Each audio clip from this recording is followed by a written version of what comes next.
This is the Cheer.fm podcast with Jesse Spitzer, session number 1.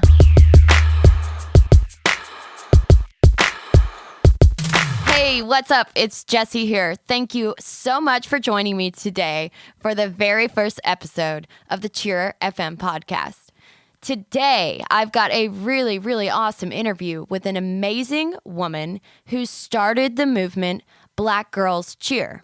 We're going to be speaking with Cheerleading Lawson, who founded this movement.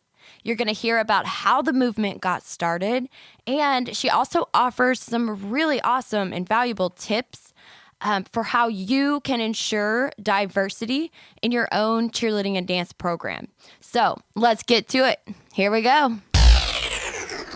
This is Jessie with Cheer FM, and I have the founder of Black Girls Cheer, Cheerleading Lawson, here with me. Cheerleading, thank you so much for being here. What's up, girl? Hey, how are you? Thank you for having me. Yes, definitely. So a few weeks ago, we connected on Instagram. And I was just totally blown away by, the amount of support for the BGC movement. Can you explain what the Black Girls Cheer movement is all about for the Cheer FM community?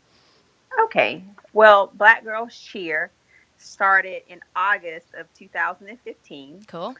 And we began pretty much as a platform to give voice and visibility to cheerleaders of color. Uh-huh. We began as a private Facebook group. And August 5th, 2015, it started as originally from a conversation that my partner Tanya Rice, who is the mother of Angel Rice, which most people know, we were traveling one day in the car, and we've been touring around the United States doing camps and clinics with our girls. And we were getting a lot of parents who were coming to us with the same comments. Mm-hmm. We brought our daughters here to see your daughters because we don't get to see, girls at this level that look like them. Mm. And that was constantly the feedback. And so one day we're driving in the car and we heard it again. I think we were in Georgia or South Carolina, and it was parents of Black girls who were driving like insane, distances, like 6 hours. We came 5 hours. Wow. And it wasn't always about because they were talented or because of the, videos and, it was more about having a connection because our daughters look like them. Right. So we were driving in the car one afternoon and we're on our way back, and I looked at Tanya and I said, we keep getting this same feedback. What is that about? We need to do something about it. Around the same time, I was in the middle of school. I was actually going to school to get my PhD, and I was trying to decide what I wanted to study. And I was trying to convince my committee that I wanted to study diversity and equity in all-star cheerleading. And they were like, well, is it you? Is it just your experience? Do you think you have enough people? And so I said, well, I think I do. So what it came down to, how can I hear people's stories? How can we support one another? Mm-hmm. And it was, let's start a Facebook group. Mm-hmm. So August the 5th, we started the Facebook group with 5 women that we knew from All-Star Cheerleading. And within a week, we had 1,000 people. Wow. Yeah. And so that's how it started. And it started on Facebook. It was a closed private group. And it was overnight. And it was like, oh my God, we tapped into something. Yeah. And so, I guess that answered the question too. Like, are there enough people or is this just you? No. Yeah. There's a need, huh? Yeah. It was clear. And so we began to, we closed it where it was just, where people that knew people, and it wasn't that we were advertising. We weren't even advertising and promoting that it was a group. Mm-hmm. Just all word of mouth and friends inviting friends. So as of today, the private Facebook group has 5,000 members. Okay. We decided to go onto the Instagram platform a few months later, and that was kind of our space to show the world what we're doing. Right. We were celebrating amongst ourselves in this private group, but it was like, okay, let's take this out to the world. Absolutely. And so that's when you found us on Instagram, and so it's been amazing. How we've been received by everybody. Everybody. our followers are not just Black girls. It's the cheer community in general. Yeah, for sure. And you can tell it's a diverse group that's following you and involved in what you're posting and in this conversation. And I'm amazed. I think you've created something, obviously that's needed, but also that there's interest in. Right. So we also, one of our initiatives has been around helping the girls in our community stay in the sport. As we know, it can be expensive. Uh-huh. And so we have teamed up with a few different sponsors.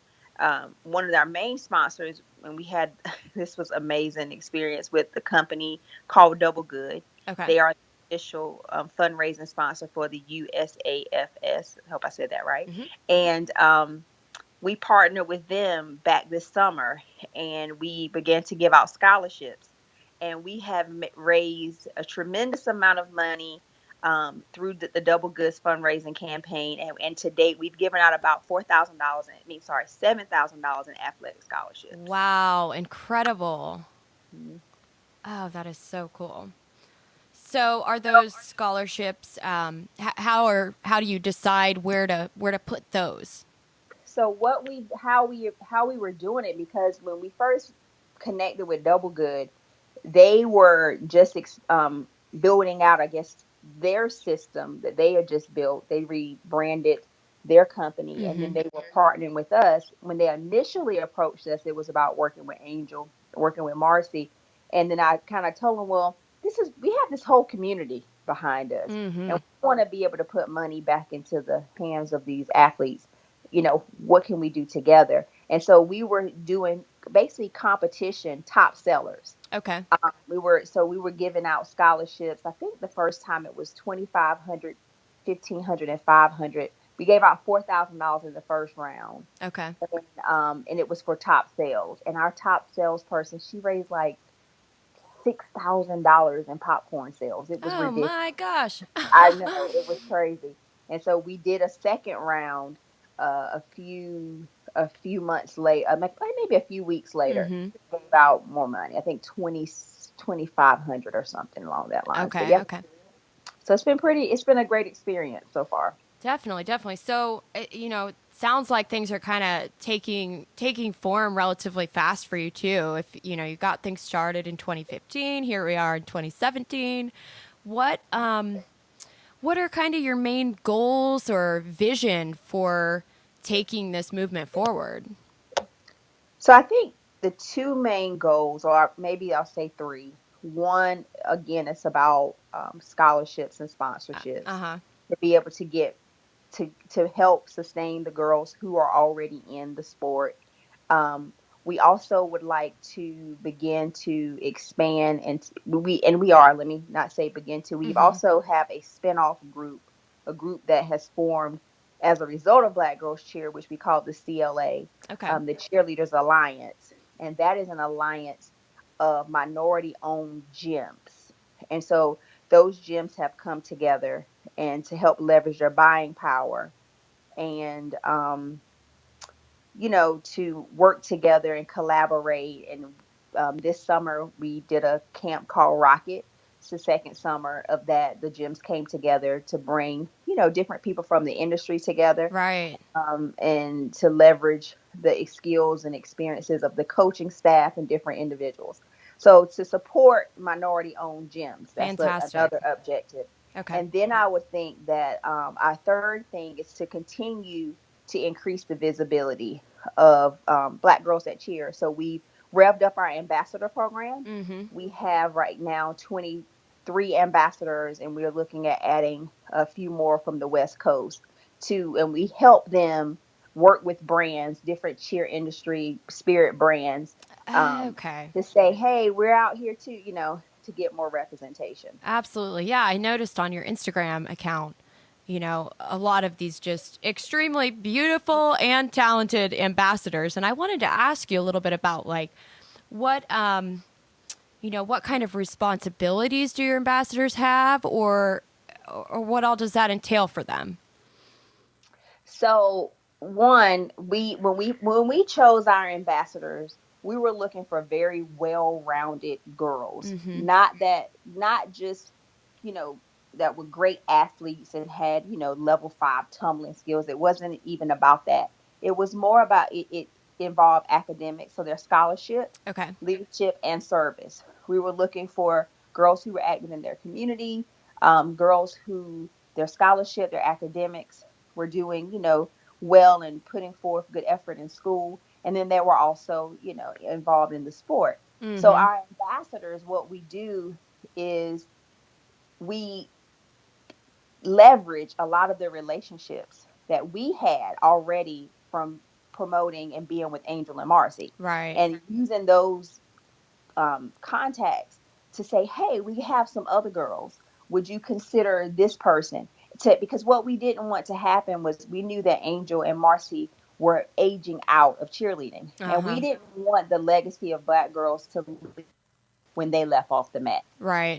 We didn't want it to be over, so to speak. And we still wanted to see our girls in magazines and representing different brands and, end up being ambassadors for other companies. What Right. we found out from speaking with some of the companies was that a lot of minority girls just didn't apply.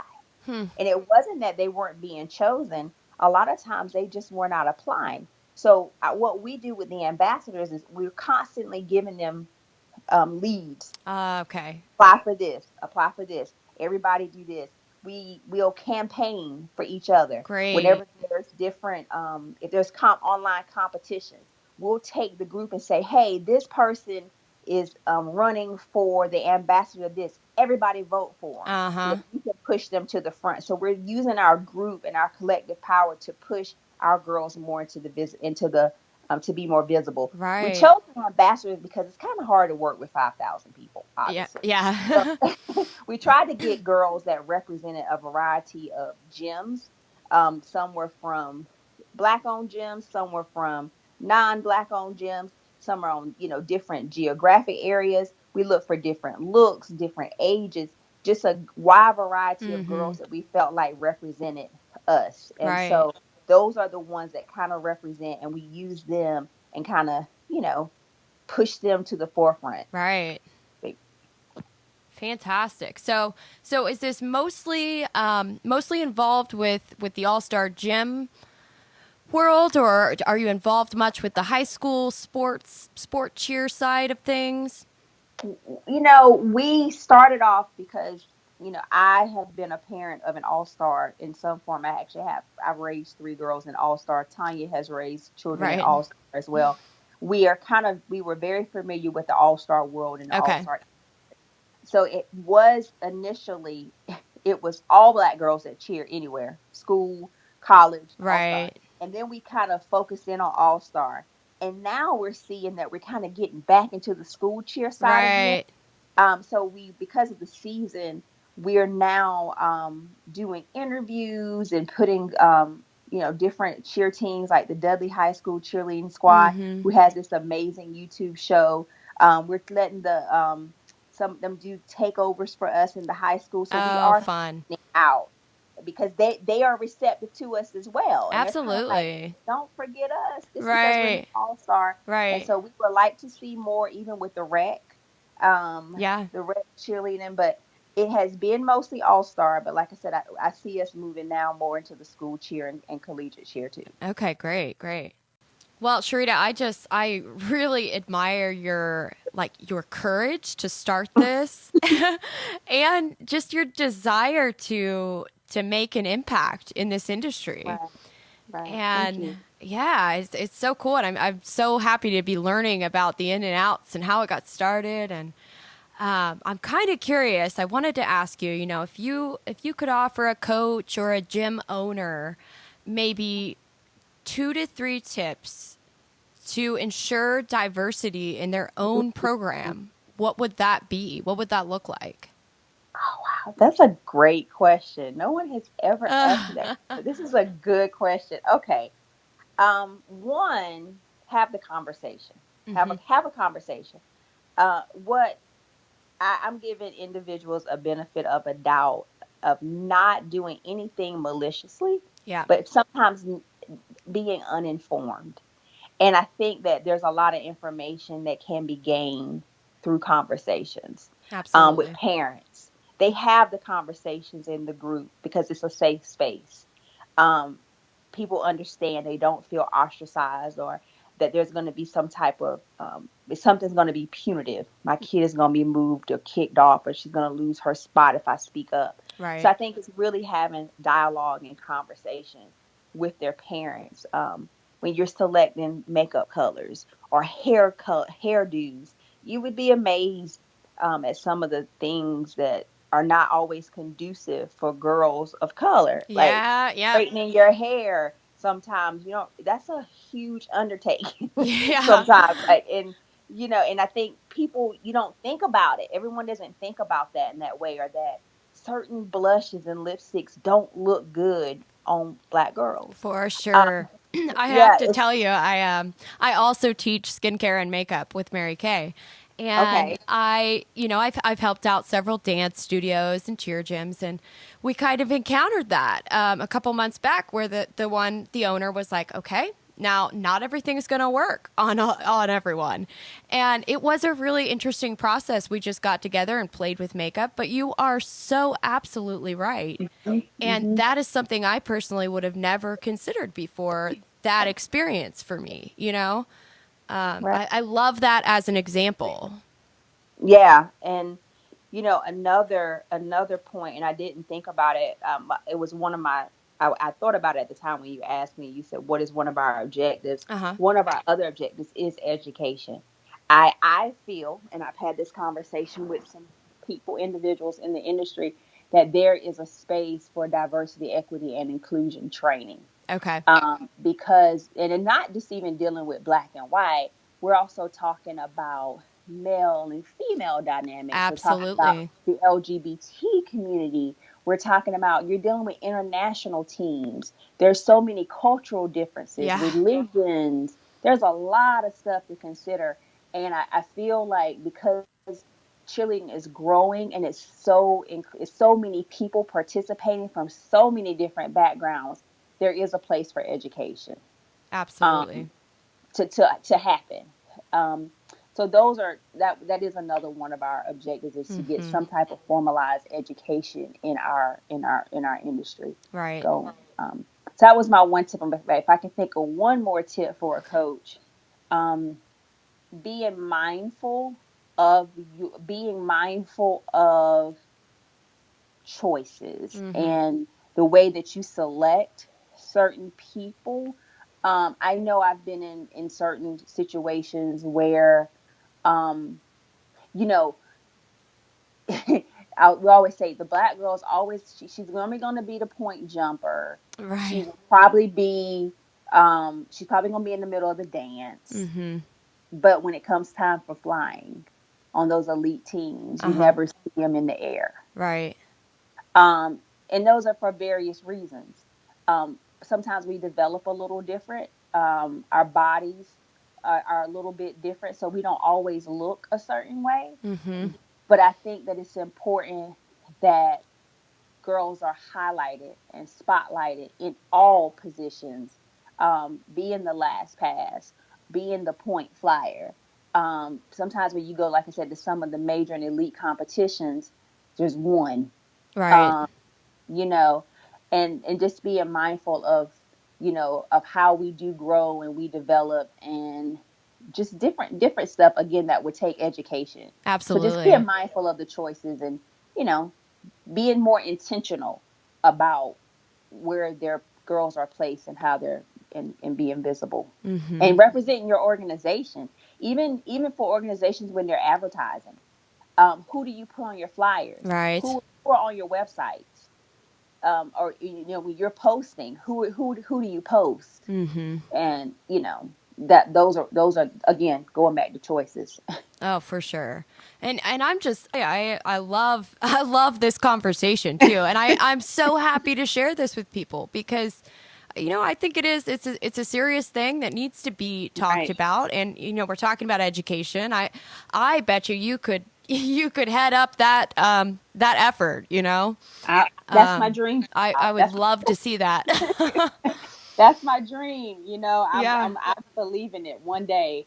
But you know, race and things is such a taboo topic. it But is. I Yeah. feel like in our society and everything we see that's going on right now, and the tensions in our community and the nation in general, it's a need. Yeah. It's a need. It's a need. And you know, we can't ignoring it. You Yeah. know, Yeah. my mentor used to say, "Feelings buried alive never die." So Mm-hmm. just because we bury it and ignore it doesn't mean that it's not there. So And you true. have a community. Like I said, 5,000 over here. We have 13,000 that say we want to be a part. We want to be here. We love this sport, but we Mm-hmm. also want to be recognized, and we want to know that we mean and that we're valued and that we're seen too.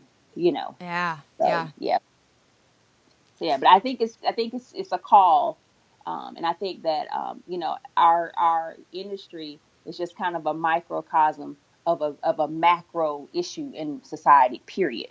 Mm-hmm. It just shows up in our industry, you know, with the hair, the makeup, the spots on the floor. Right. It shows up in that way, but it's just a reflection of our society in general. Absolutely. And it for us that are involved in the cheer world, it helps it break it down to a level you can grasp because you're familiar Hmm. with the cheerleading industry, you know? So Right. I Right. don't know. It's kind of cool to just see how this conversation could you know, could Right. change someone's mind that or help them learn, something Right. in it outside of the cheer world. Right. So Yeah, absolutely love that. we would have gym owners talk about. I was going to write an article one day called "We Are Not the Clovers," Uh-huh. and that came from, I don't know if you remember the movie Bring It On, Yeah. when the team was the Clovers, Yeah. and have some gym, you know, some individuals who would cheer for all, you know, black teams, say, you know, we'll go on a competition and we'll get comments like, "Oh, y'all are cute," you Right. know, "Oh, y'all are," you know, kind of dismissing the talent Right. or dismissing the athleticism or dismissing their skills, and kind of like, "Oh, you're cute, you know, y'all like the Clover," you know. And I wanted to, and I, when I did my research study and I was talking to parents, every person mentioned that movie. Hmm. And it was like how that movie shaped the perception of people and almost how they saw all black teams. Yeah. And then my other wish list item outside of this diversity inclusion training is I want to see an all black team win worlds. Ooh. So has that not happened? Never Never. happened. Okay. Never We're happened. we're gonna keep Never track of happened.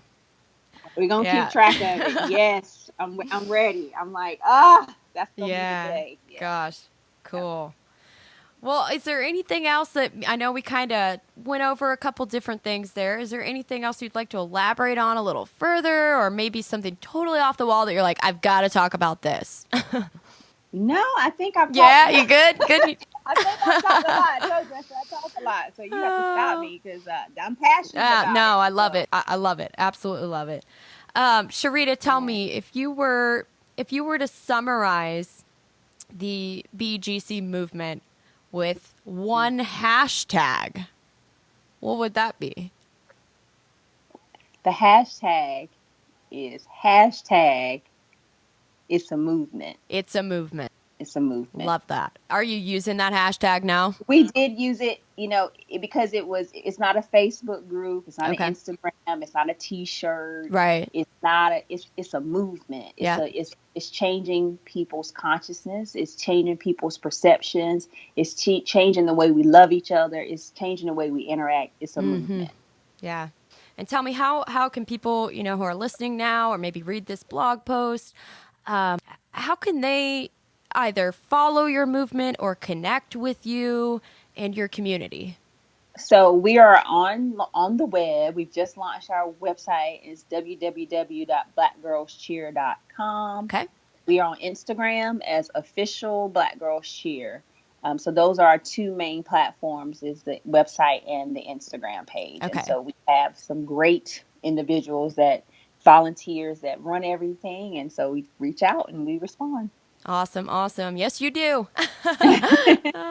Yeah, I'm so glad to be connected and just so grateful for you taking some time out to discuss this with me and help me and others learn more about the movement.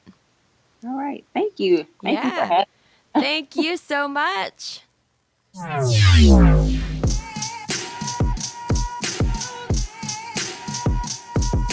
All right, I hope you enjoyed this session, the very first session of the Cheer FM podcast. If you haven't yet, please subscribe to the show.